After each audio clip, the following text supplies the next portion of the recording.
Hello everybody, Floppy Waffle 69 here, and welcome back to the channel, guys. Hey, today we are going to be concluding our Down the Line series on the alternative USN branch of destroyers. This is the Tier 10 Burrows class destroyer, and this is the ship that crowns the branch, baby.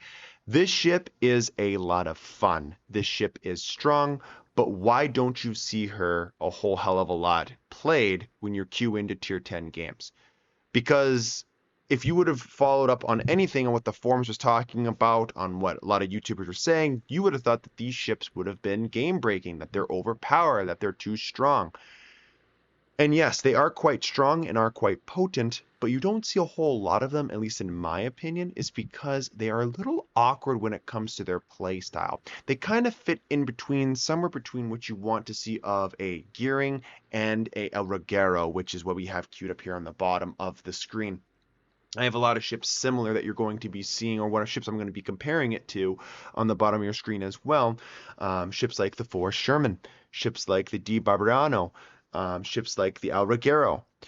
These are all ships that have a similar play style, but yet very different. And that's what I think I've been trying to highlight from this entire Down the Line series, is just how unique that these ships are, these alternative USN DD branch DDs. If to sum it up really quickly to you guys, what these ships are, if you haven't catched or haven't had a chance to catch any of the other previous videos in this little Down the Line series, these are glorified damage farming ships. These ships do one thing and one thing very, very well, and that is just farm an metric fuck ton of damage.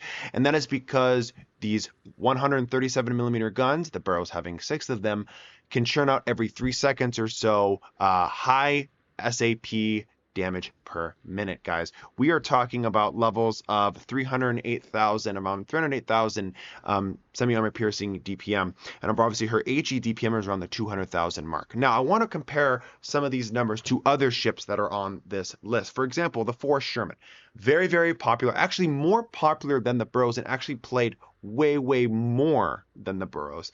The HE DPM is 216,000, and the SAP DPM being more at 324,000. So if the Forrest Sherman already has more, why would you play the Burrows? The big distinguishing feature here between the Forrest Sherman and the Burrows, at least in my opinion, is going to come down to the utility and how you're supposed to play the ship. Obviously, with only 3 barrels, but shooting a lot faster than the Burrows, plus that of the 5-kilometer hydroacoustic search that the Sherman has, it can not only play a little bit more aggressive, but can also contest caps and have a little bit more impunity with sitting in its smokescreen. Whereas the Burrows, with as chonky as you can see, this is quite a chunky big boy here, really can't do that. And because her firing angles on her main battery really limit her, especially in the kited position. And you're going to see examples of that when I play the replay here later on in the video. So you're going to have to pick your spots and be smart while playing this vessel. Another thing about the Burrows, another thing that the Burrows does have is it has that special smoke screen that is time based, not consumable charge base. So what this basically means is you should theoretically have your smoke screen up whenever you so choose, or whenever you need it. Yes, there is like a 10 or 15 second maximum time that needs to be on and then until you can go ahead and turn it off. And there's about a 15-20 second cooldown time until you can go ahead and start it back up again. But really, other than that, there's really no limitations on your smoke screen other than it's up whenever you need it. And I think the average duration of your smoke screen translates to something around the lines of, 200 seconds, which is actually pretty damn nice, guys. Because if you need your smoke screen all of a sudden and you pop a smoke screen, you're not shit out of luck because now you've blown one whole load of a charged smoke screen. You can just go ahead and turn that on and off whenever you so choose. This is a very, very nice smoke screen to have, and allows for a lot of versatility on the battlefield because, again, these things want to shoot their guns. So if they can shoot their guns from concealment, it allows you to get all 6 guns on target easier with pretty much impunity, is what I'm trying to say. Okay. One thing though, this can be used as a stationary smokescreen or kind of like a crawling smokescreen. So one tip that I really do have when you try to play these ships is I like to use about the quarter speed mechanic. I always want to make sure I'm moving, so it allows me that if I need to get the hell out of dodge, I can full speed boost, full top speed, and kind of turn in to dodge torpedoes that potentially could be coming my way, or if I get radared or something like that. You never want to just stand still in your smokescreen. It just creates a lot of bad things that could happen, right? And also, I've been touching on this too with that speed boost active in the reversing. If you are reversing in your smokescreen, you will go right out of your smokescreen puff, making you exposed to enemies for a short period of time that they can lock their guns onto you and shoot and potentially hit you. So you have to be careful of that as well. But if you are newer to this down the line series, I know I kind of got away with a little bit because I went right into it, comparing it to a lot of other ships. This is a series where I go down the line with the entire line from tier 5 and onward. Obviously, here we started off at tier 7 because there is no 6 or 5. We go all the way down to the corresponding tier 10, and I go down each ship, and I talk a little about each ship. I showcase a battle, and I kind of highlight the pros and the cons and kind of what you want to get out of the line and how to kind of overall play her. And that's what I'm doing here with that. So I'll make sure to go ahead and link it out in the description, the rest of the playlist, if you guys happen to miss those videos. And again, I know that these videos that I do have down the line don't do so well in regards of the viewing department, but that's okay. I really don't care about the views when it comes to these ships. I kind of hope that this playlist will stay out there so that people happen to stumble across this down the road. I already have in detailed videos going over how to play these said ships, right? And I've done this now for 5, 6, 7 other lines, so you can go ahead and check all those out too on my channel. But anyways, other ships that I want to compare this to, obviously you have the Regaro down here, but another big one that a lot of people talk about is this ship, the Barbiano, okay? This is a very, very unique, interesting and unique ship because you have no torpedoes, you're all invested in the guns, and you have an F key that can lower your DPM, but increase your damage over each SAP shell, so you can go ahead and penetrate, thicker parts of armor. I really don't want to compare this too much to the Burrows because I think in a straight up gunfight, I think the Barbiano most likely 9 times out of 10 will take the Burrows still because of the absurd amount of DPM that this ship is going to pump out that range. But I did want to put it out there to showcase to you guys. I'm sure you already saw the chart that I put up on the screen about the SAP DPM and how outclassed it is compared to everything else on this list. I mean, yeah, you're looking at 640,000 SAP DPM, okay? You're basically doubling that of the Burrows and the Sherman, okay? Again, the Barbiano is good at one thing, and that is the farming role. It has no torpedoes, so really can't deal well with pushes from battleships and or depending on the cruiser and the angle and all that kind of stuff. If you allow this thing to chunk you, over time, it will eliminate you. That's what it does. It just overwhelms the opponent with sheer blistering rate of fire. Kind of like the Hawaii for the cruiser, cruiser side of things. We just had the Hawaii introduced. But again, the Hawaii has one thing that the Barbiano doesn't have, and that is it has HE, and HE has a chance of setting fires. And again, that's just going to be a whole other can of worms that I really don't want to get into too much. So the Burrows is kind of like a happy blend between the two. But again, to compare the Burrows to the Barbianos, it's kind of an understatement, or kind of overstating the Burrows and what it can do and what it can bring. So I really don't want to pay too much mind to that, but I thought I would mention that to kind of show you the DPM values that you are working at. Again, all this stuff can be altered and changed with the right corresponding captain skills and upgrades, and I'll go ahead and make sure I showcase those as well here in a little bit. But again, the main highlight or the star of today's video is the Burrows. So let's get on into the actual review of the ship. So like we always do, we go ahead and look at the armor of the vessel first. And as you can see, this is your standard tier 10 destroyer. There is no improved armor plating anywhere on this vessel. It is coated in 19 millimeters of hull armor. And again, your superstructure is 13. Moving into the survivability, you are rocking 23,900. That's actually not terrible for the tier. Again, it's compared to other ships that are higher and have heals, yeah, you're towards middle to lower, but again, 23,900 is no slouch, and you're definitely going to need all that amount of HP as possible with this ship, so, again, survivability expert is pretty much a must on most, if not all, destroyers in this game. Okay, here are your guns. These are the 3x2 137 millimeter guns. They do reload with the upgrade that I have, which is the main battery reload mod 3, 3.1 seconds, guys. That's pretty damn good. especially for 137 millimeter guns that shoot semi-armor piercing that have a 3,000 damaging max salvo, uh, or maximum damage shell, right? 180-degree turn time is 16.6 seconds, and again, your maximum range is 13.1 kilometers. Going into the maximum damage of the HE, it's 19,000. Oh, sorry, 1,950. 19,000 would be insane. 8% fire chance and 23 millimeters of effective penetration on this HE with 823 meters a second coming out of the barrels. I will say I want to note on the high explosive on this ship. I don't know what it is, but I do notice myself when I do load the HE, I actually do set a fair amount of fires. I don't know if you guys recognize that or realize that too, but I actually am pretty astounded with how many fires I get with this ship. And I wasn't theoretically, you know, I wasn't planning on getting that many fires set with this ship. So it is nice to see that this ship can utilize its HE when it needs to, and I will go ahead and talk about the scenarios that you should shoot the HE, like I've mentioned in my previous videos beforehand. One, I think a big reason, that should be the glaring elephant in the room here, is if a battleship is bow in and you can't reliably chunk the superstructure, or the superstructure is already saturated. I would switch to the HE because I want to make sure I just get little pen damages here and there. That's really not a big concern, but basically damage over time with the fires to make sure that I can set those fires. So I'm also clicking them or ticking them down with each fire I set on the vessel. Two, if I need to finish off a destroyer that's kind of running away and my semi-armor piercing is just ricocheting off his turrets or whatever and I really can't penetrate it, I'll go ahead and load HE just to get those last finishing couple salvos off on the destroyer to make sure I eliminate him from the game. And those are basically the two big reasons why I would switch to HE. I'm sure you can find other reasons, but those are the two main ones that I found myself switching to the high explosive. Again, now looking at the semi-armor piercing, like I already said, the maximum damage on your semi-armor piercing shell is 3,000. It has an armor penetration capacity value of 38 millimeters, and again, tying that of the HE at 823 meters a second.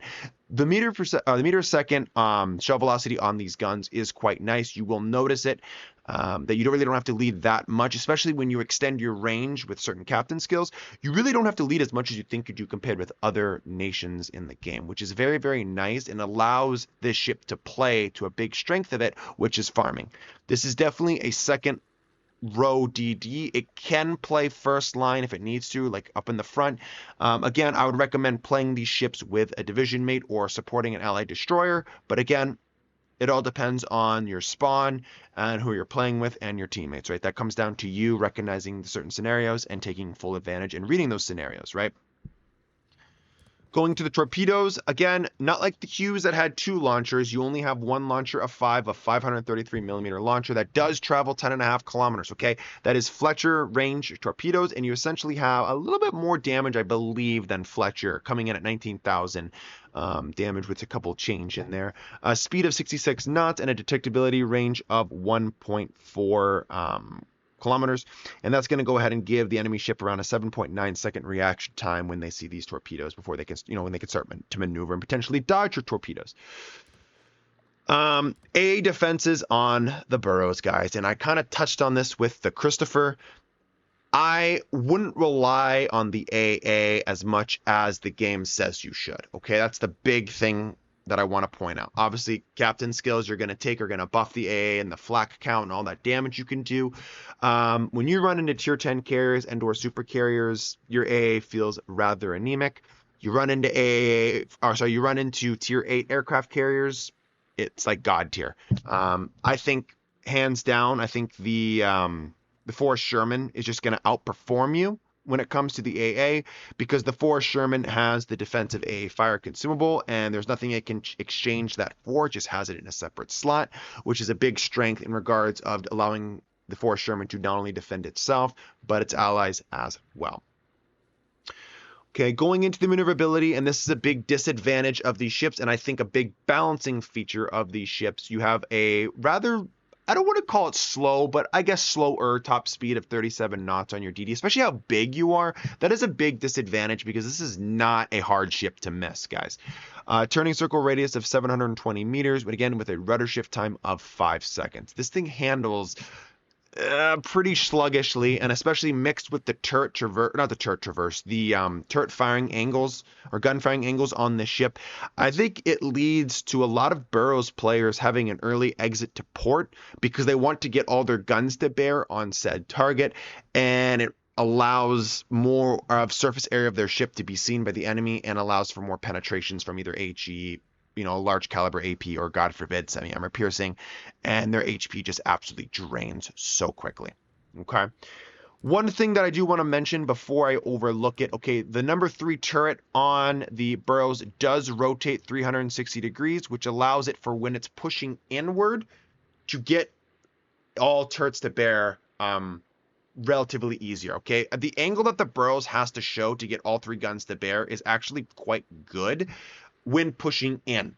The angles become horrendous for turret 1 and 2 when kiting away. You pretty much have to show, like, I mean, it's bad, like pretty much a flat angle like this, guys, if you want to get all your turrets to shoot when you're kiting away. It's not good, like something like this.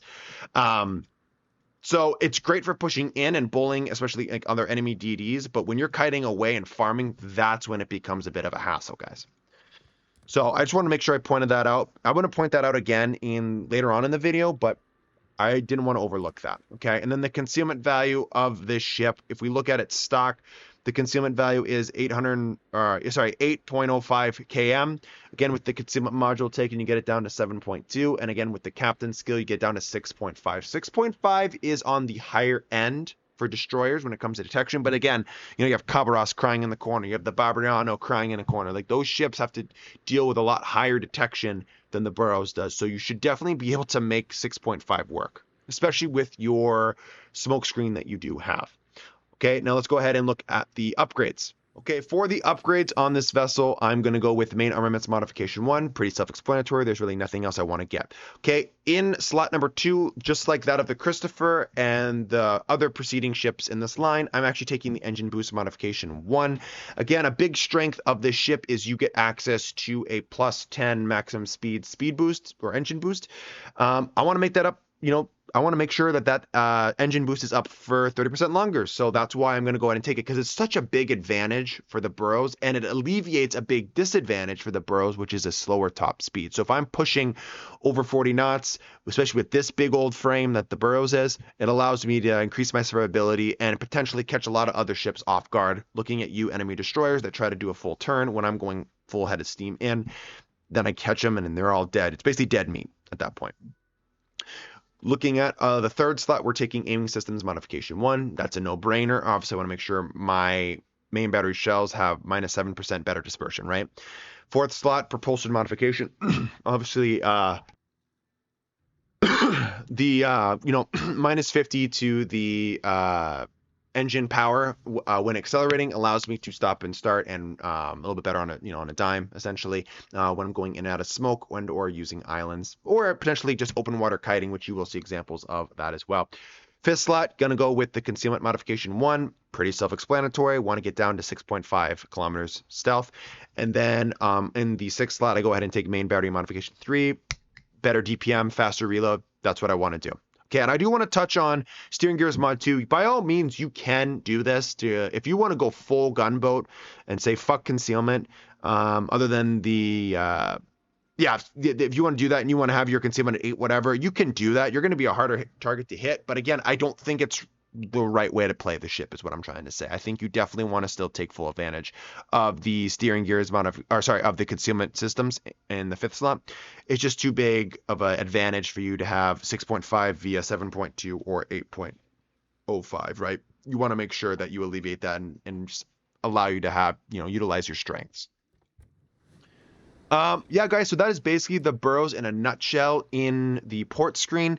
I really had a fun time playing this ship, so hopefully this gameplay I'm going to showcase you really shows that, and I'm going to highlight, or at least make sure I highlight a lot of pros and cons of the vessel, like I already talked about here in the port screen. Out of time of recording this video here in 2026, there is no legendary module on this ship, and none in production as well as of yet. I'm sure there will be one down the road, and I will make sure I go ahead and highlight that when the time comes. But without further ado, guys, let's go ahead and check out the Burrows in game. Alrighty guys, and here we are in battle with our Tier 10 American Destroyer. I will go ahead and flash up the upgrades again that I've already talked about that I have chosen on this vessel and the corresponding commander build. Again, not to talk too much in detail about the commander build, it should be pretty self-explanatory, all the skills that I have taken. I really want to maximize the amount of damage per minute that I have with the Burrows, and I also want to make sure I extend that range. I believe with a full range build, is it 15.1 or 15.7? I can't remember exactly which one it is, but it does get these guns out a bit, especially for destroyer standards, which is awesome. You can take full advantage of this in multiple scenarios, which I highly recommend. Because the Burrows doesn't handle the best, and because she is just so massive, it allows her to play at a safer distance and still get equally efficient results out of her guns if you play at, let's say, 12 kilometers or 10 kilometers, right? And we decide to open up. Again, most of the time we want to be concealed within our smoke screens, but as you saw previously in the Christopher video, there are times that you can open water gunboat while your engine boost is active, and you can really bait a lot of enemy ships and really just throw off their shells, especially at range. Like we always do with our destroyer here, we could see that the small one let me know that he's coming over to our flank, which is super nice by that guy. Thank you very much for communicating. As I've stressed always on this channel, communication is numero uno of importance. And the number two would probably be spotting. And as a destroyer, that's still what I got to do. But of course, we have a brown alert moment here when we see a Barbriano come basically right at our doorstep here. We're going to have to disengage immediately. And I don't want to stay flat to him because he is incredibly scary. So we're going to go ahead and kite out. And I'm actually surprised I only took that little amounts of damage.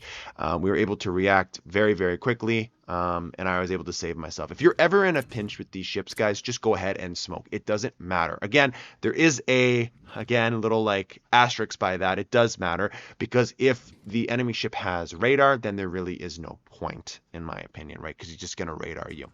You could try to play his buff at that point. It doesn't really matter because you're most likely going to be radar and you're going to be killed anyways. But again, with the Barbriano, we know he doesn't have that. So we're able to just disengage and we utilize the island to our advantage. Which again, destroyer players, this is 101. This isn't anything new.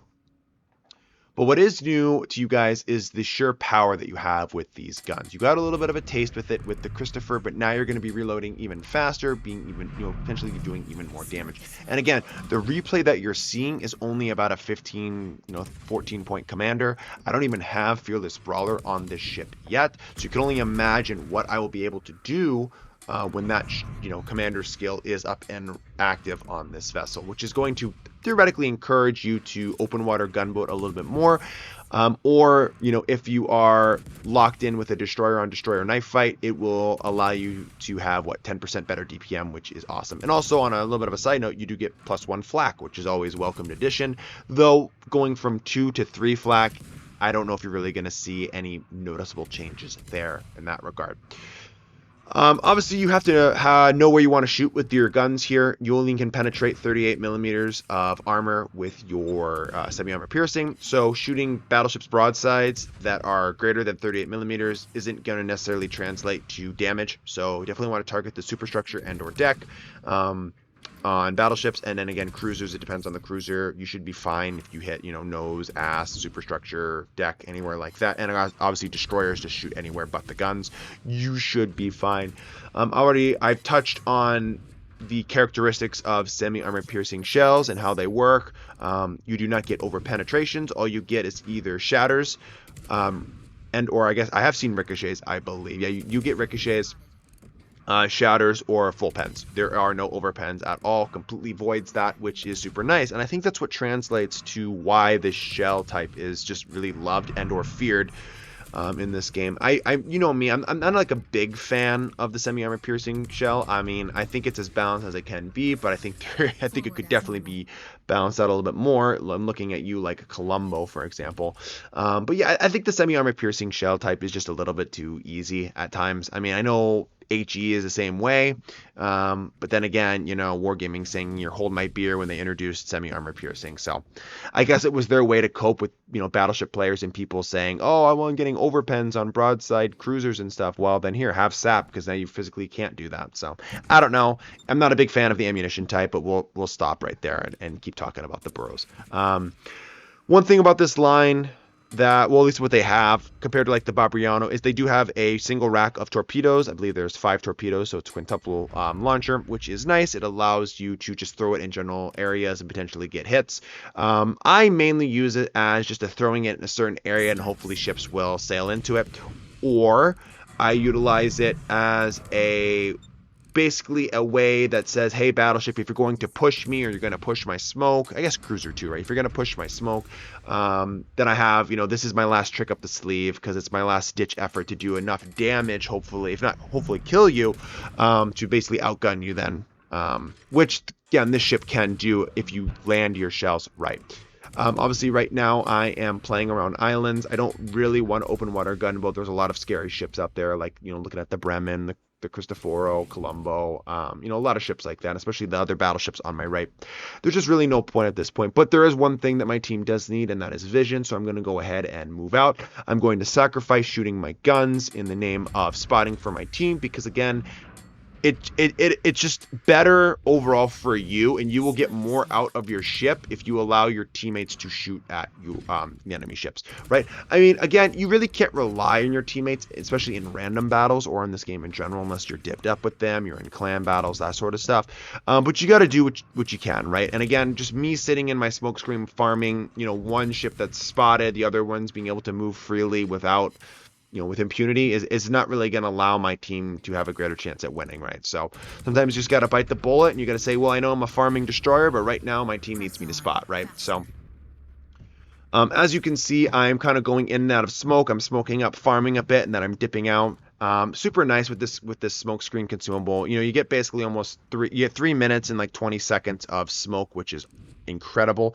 One thing with this ship, why I think people do so poorly in these vessels, not only because they're kind of awkward to play, but also because they really don't have a good job at, balancing their usage of their smokescreen, and they usually overexert their smokescreen. Here's a good example, by the way, not to get sidetracked, but of just how big you are as a destroyer, and people are easy just to blind fire you in your smoke, so you got to be careful of that as well. But you have to understand that the better time management you have of your smoke screen, it's going to allow you to save and hold on to it for, more and more intense situations as the game progresses, because the more time you have on your smoke screen as you get later on into the battle is usually going to translate or allow you to farm a little bit more in those high stakes situations, because this ship for sure does not like to be shot at in return, because it takes a shit ton of damage. It was easy for the Bremen to land his shells on my large superstructure and hull, so you have to be careful with that, right?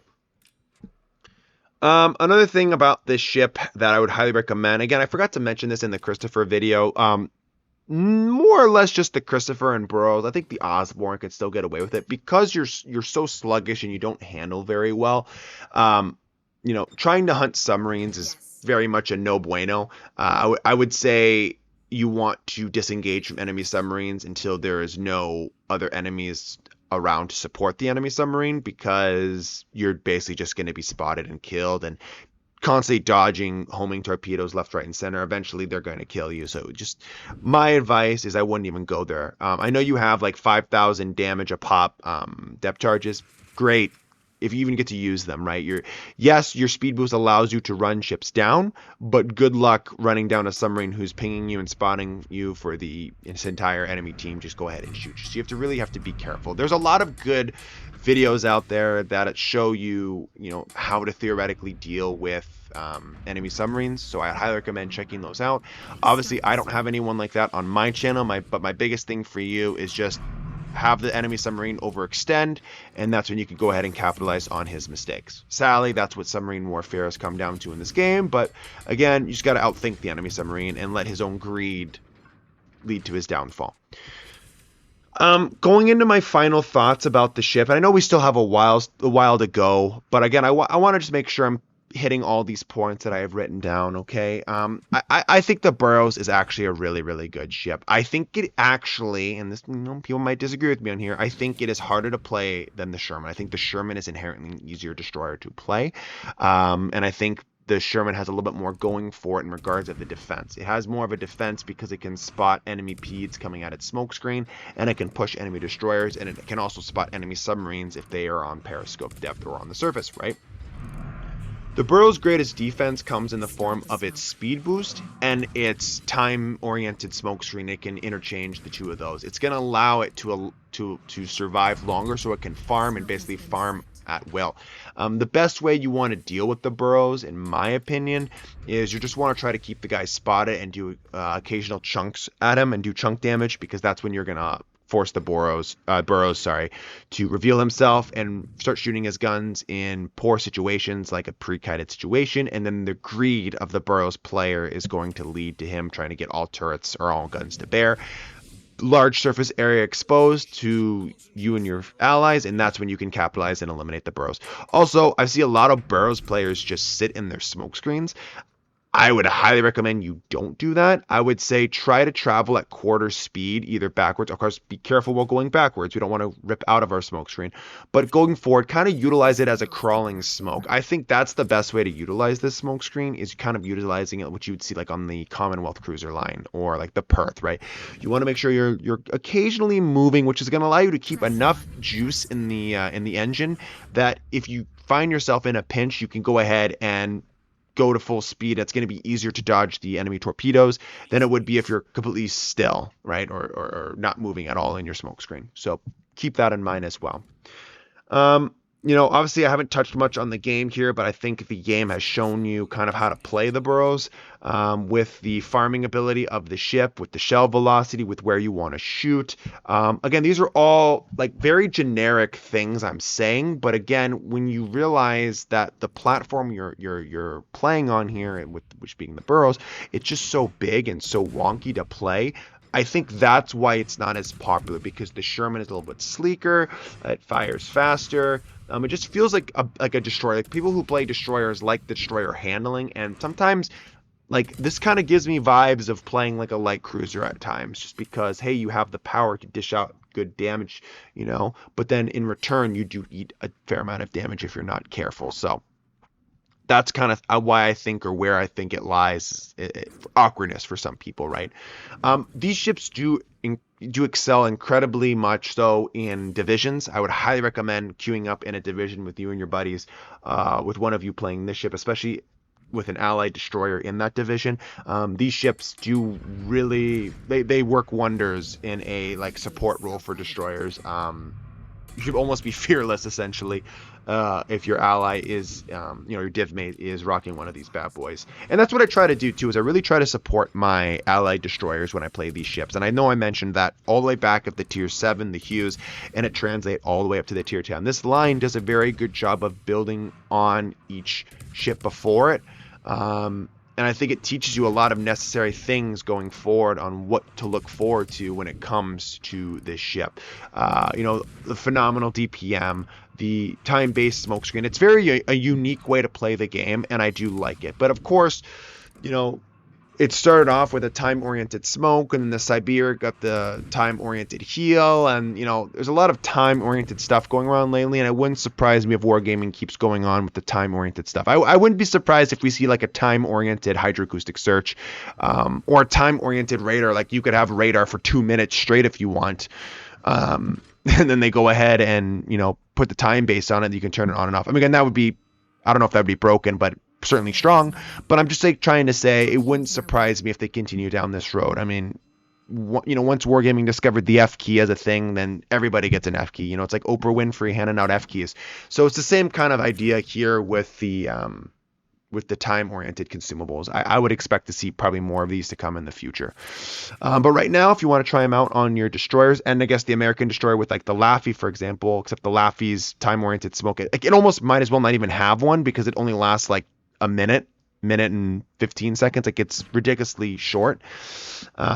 Those are the ships right now that I would be playing if you want to test those out, which again, this line gets my full and utter endorsement. I really do like this line.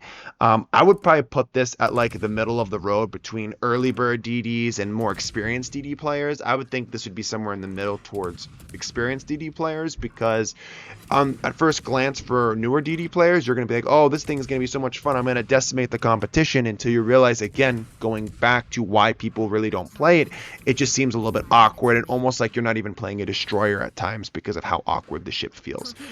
So that would be my one big thing is, you know, maybe do 1 or 2 DD lines before going down. Like, maybe do the gearing line before, and then, hey, because you've already ground down the gearing line, you know, ground up your Farragut and go heading over to the Hughes, because, you know, you can't. Like, that's what I would recommend doing. I wouldn't go down this line to begin with, though. I know it looks enticing and intriguing, but that would be my recommendation for you guys, you know, to do. And again, if you find yourself fighting these things, use caution, especially if you are in a destroyer, because even in larger surface ships, you have to respect these guns, because these guns will chunk you down over time, and you'll be like, holy shit, where's my HP going? That's what these ships do, and they do incredibly well. So anyways, guys, I will leave you on the post-battle screen. We did pull out a victory with 174,000 damage. 1 kill, and we got, look at that, what is it, the spotting achievement for our team, right? Anyways, thanks for watching. I will catch you guys in the next video. Stay safe out there and have a good rest of your day. Peace out, guys.